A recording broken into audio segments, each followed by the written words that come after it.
خان برزی؟ بله. نه خبر bu sandal bu filan bu ne vəz ozadan?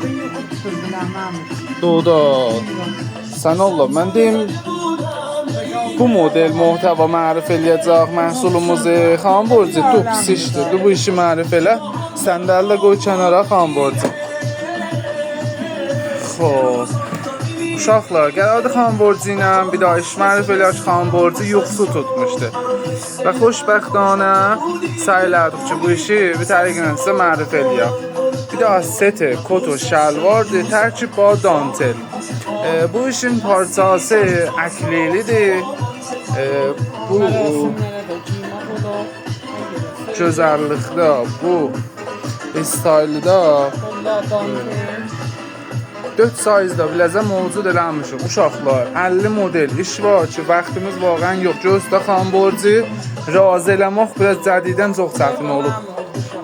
Xan borcu bəli, daha tepki, rivali, həmişəlik, hər işdən bir daha özünə qolçun, qoy kənara. Xan borcu, əxlaqın da çönür.